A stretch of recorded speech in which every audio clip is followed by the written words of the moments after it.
Welcome to Insights into Success, where with your host Paul Dodds, we hope to educate, inspire and motivate you to achieve your own personal success. We talk to guests from all around the world from a variety of walks of life to hear the realities of their own journey to success. What challenges have they faced? How have they coped with failure? And what have been the keys or will be the keys to their own success? In our Read to Succeed interviews, we talk books that have inspired our guests, and for some, they share their secrets to marketing success. Join us as we give you insights into success. All right, Alan, thank you so much for agreeing to come back after our Insights into Success interview and now do Read to Succeed. So with Read to Succeed, what I like to do is invite guests to share one or two books that they've read that has really resonated with them. So very keen to hear what books that you might have read, what they're about, and what in particular it was that's really impacted on your life. Yeah, so the very first one that comes to mind, and I just want to preface this with, I recommend this book everywhere, and I do not make any money on it, okay? It's called The Compound Effect by Darren Hardy. Right. In my opinion, if a young boy like myself or girl were to come up to me and say, what is the one book I can read where I'll be the most successful and fulfilled, I would slide that book across the table. Wow. It talks about the way it impacted me. I probably read it 6 years ago, and I've read this book, I swear to you, dozens of times. It's literally right behind me. So there's always 3 books behind me, and I'll give you all 3 of them. Right. Because these are the 3 most powerful books in existence, in my opinion, especially when you combine them. The first one is The Compound Effect by Darren Hardy. Jumpstart your income, your life, and your success. He was the publisher of Success Magazine, interviewed Steve Jobs, interviewed all these amazing people. And it's about the long-term aggregation of positive choices compounded over time in all different areas of your life. Okay, so that's number 1. Number 2, you've probably heard of, super famous book by Gregory McKeown. It's called Essentialism. I don't leave the sleeves on my books that are hard copy. So Essentialism by Greg McKeown. I have yet to interview Greg, but I want to. The idea here is, how do you separate the trivial many from the vital few? We are all constantly distracted. There's 4.66 billion people online, according to Google, as of last month. So there's 1,000 things I could be doing on this phone in the next 2 minutes. There's very few that are actually going to have a positive impact on my life. To be honest, right? It is what it is. As a matter of fact, I interviewed a man by Nir Eyal, and he wrote the book called Hooked. And he wrote another book called Indistractable. And the book Hooked, he was actually the person who helped these companies, Facebook, Twitter, Instagram, get you hooked on their apps. Oh, wow. Okay. Yeah. And then he wrote another book, realized the implications of what he had done. And he wrote another book called Indistractable that helps you fight back and realize that like this phone is really causing some serious addiction issues. Digital addiction is a real thing. And so Essentialism, to get back to these books, helped me really hone on my genius zone. And I have a thing in my corner. I talked about it on the show. Number 1 is coaching and consulting. Number 2 is speaking/training. And number 3 is podcasting. That's where I spend all my time. Obviously, yes, I still do laundry and I still paint our deck and certain things, right? But for the most part, more percentage in the genius zone, and then eliminate, automate, delegate, and procrastinate the rest of the stuff for the most part. So Essentialism, super powerful concept. The third book, The 15 Invaluable Laws of Growth by John Maxwell. This book, I like it because it's the laws. So no matter what race or background or socioeconomic status, whatever, it's the laws of growth. So what happens if you set clear goals and focus on consistency over the long term, focus only on the vital few over the trivial many, and you accelerate it all by focusing on your own personal growth? Nice. So those 3 books are the 3 books I always carry with me. I used to carry them with me, I should say. Now I work from home because we just bought a new condo, and I always have them behind me right here, because these 3 concepts, ideas, are what changed the world. These 3 ideas combined is truly magnificent. So tell me, with those 3 books, did you find them and read them sort of sequentially quite close together, or did you read one and then several years later you found the next one? How did that work?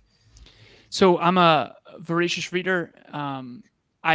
I wasn't always, after 26, I went all in on personal development, and since then, I have my top 25 books list, and we have a book club that we do every Saturday. We just surpassed our 33rd week in a row, and I run that, and I'm obsessed with books. So to answer your question, especially personal development books, it wasn't sequential. It was, these are all the books that I found, like 7 Habits of Highly Effective People. And that book led me to another book, and, Atomic Habits, and, The Art of Impossible, and, all these different books.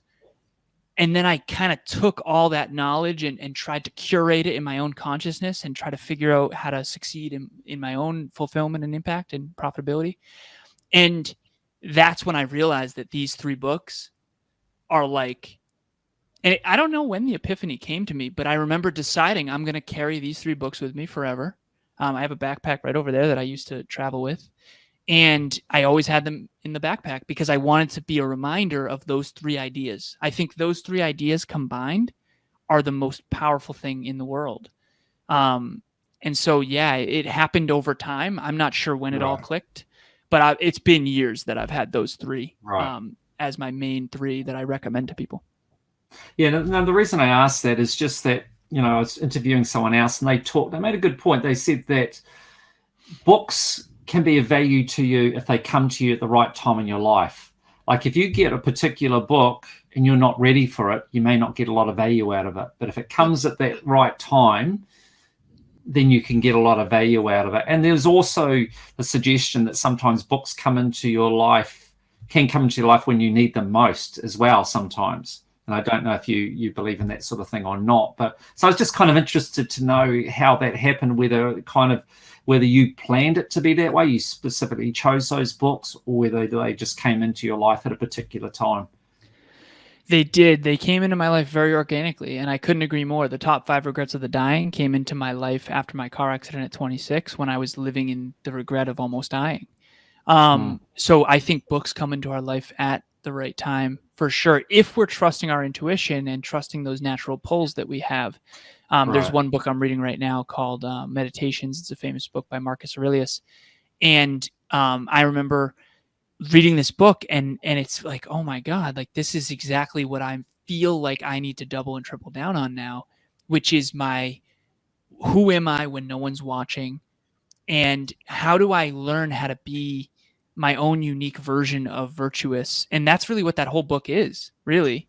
It's him, Emperor of Rome, just trying to figure out behind the scenes in the twilight hours, like who he is and how to be the best man he can be, even though he's already succeeded at the highest level, quote unquote, at the time, with the powerfulness of being the Emperor of Rome, And I think that books do come into your life at the right time for a reason. I think that you also have to put them into action. And I'll tell your listeners or viewers what I tell all the book club members. I say, first of all, this is Next Level Book Club. Okay. We're not here just to read books. We're here to set new intentions and take new actions. And at the end of every book club, we review. Right now, we're doing The Art of Impossible. It's right over there. We interviewed Stephen Kotler. He wrote the book. And it's basically like the neuroscience, neurobiological perspective on how to optimize for doing the impossible. So, the 4-minute mile, how is that done? That kind of thing. Breaks down the science. Wow.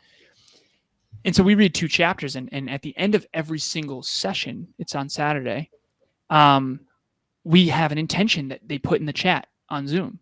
And I have my co-pilot, Christina, she literally puts it all into our WhatsApp group. We have a WhatsApp group with everyone who attends book club. And we check in on the intention midweek, like how is everyone doing on their intention? And so we don't just read books to read books. We read books, and I joke, I say this might as well be called the Mirror Club. And the analogy here is basically like, listen, I told Kevin this. I said, Kev, you know how I know when a book is really good? When it makes me feel like crap about myself.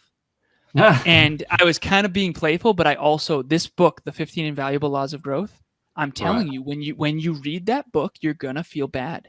And here's why. You're leaving so much potential on the table, and so am I. Right. These are the laws of growth, and we're not leveraging them all because we're humans, right? But that's why it's such a good book, because it's such a heavy mirror.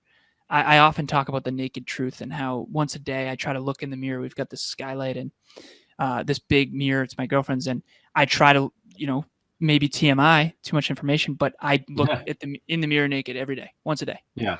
And the reason why is because I want to, no dressed upness. Like this is it. Are you making good choices or are you not, based on your fitness goals? And that's what I call the naked truth, because it's not exactly flattering lighting and it's not a flattering mirror. It's just like, this is it. And, for a lot of people that probably sounds crazy because I look young and fit, but like, quite honestly, I've really been, I've been a fitness model and a fitness competitor, and it's looking in that mirror every day that creates the positive action and the positive shifts and the positive changes. A lot of people think actors in Hollywood are in shape and that's why they're in Hollywood. No. They're in shape because they're on camera all the time and because they're the product, right? And so not all actors are in shape, but it's important to have that feedback. And that's what books can be. Books are feedback required to grow. And the cool part about books is you can dislike a person and you can dislike a book, but at the end of the day, when you're reading a book, it's a very cold medium of like, listen, these are the facts, this is the knowledge, you can take it or leave it. Some of the viewers right now won't like me, and therefore they will make the mistake of not listening to my advice. But if I wrote a book, it would be a lot harder for them to go, you know what, that's not true. Right. Whereas there's a lot of truths being said by a lot of people, but because the person doesn't resonate, the person doesn't take in the information. Whereas when you're reading a book, it's a much more effective medium for positive change, I think, because it's just right there. It's black and white. Yeah. And with you, how often do you read? Like, how many books would you read, say, in a month?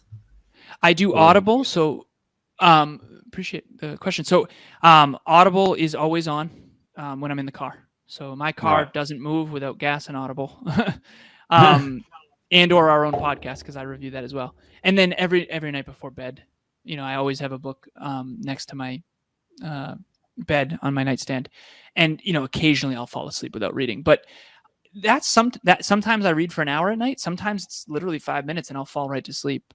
Sometimes it's my Kindle, and sometimes it's hard copy books with a little. We have these little like electric candles that are nice that I'll put like next to me for my reading light. But basically hard copy books before bed, Audible basically the rest of the time. Right. Okay. Well, that was my final question, which I've already answered. You stole it. Was what medium do you prefer for reading? So you do a bit of everything by the sounds of things. Yeah. I Kindle, Audible, and hard copy. Yep. Yeah. Right. Emilia and I, we were watching for my birthday. We watched the Beauty and the Beast movie, the new one, and the library in that movie. We were literally like, we're gonna do that. We're gonna have that library one day. Wow. We're just obsessed with books. We adore books, contemporary and old, and she loves all the philosophers. I remember when I first met her 2 years ago, like Aristotle. Like it was just like, oh, thank you. Like I'm so grateful that someone who adores books as much as I do. Like even the hard copy, like. The fact that this isn't a hard copy for me, like genuinely bothers me. Darren didn't come out with a hard copy one until the 10th anniversary, which was a couple years ago. So I like hard copy books. I like digital books. I love books. Books change lives, genuinely. And with just final question, and with your reading, do you like, if you've got a hardcover book, would you put notes in the book? And when you're, say, reading a Kindle or that, do you make notes? What do you do? With the Kindle, I like the Kindle because you can hold down and it will define the word for you. So cool. So cool. And I find myself when I'm reading a hard copy book wishing I could do that when I don't understand a word. But I take notes in my books. Like if you were to look at the book we're reading in book club right now, I mean, it's fairly messy. Like it's not something you'd want to buy a used book of mine for sure. Right. Yeah. I almost always have a pen with me. As a matter of fact, this is my notebook. I always have a notebook on my person, and I always have a pen, and I always have usually a book. Right. So I noticed that. So that's a traditional notebook too. You're not using a digital one. Correct. So I use some digital notes too, but I like the hard copy as well. Yeah. Fair enough. All right. Well, thank you so much, Alan. It's been fantastic. Appreciate you staying on for Read to Succeed. You've given me yet more books I need to read. I certainly haven't read all those books, that's for sure. So thank you for that. And hopefully other people listening too will get some benefit and be able to learn as you have from those books. So thank you for your time. You are so very welcome. Thank you so much for having me. Honestly, let's stay in touch. Please reach out anytime if you ever want book recommendations. And I would love to hear if you could send me, I don't know where we connected, Instagram or email, but send me a list of your favorite books, because I mean, that's just such a cool way to connect. Yeah, no, for sure. All right. Well, thank you so much. Thank you.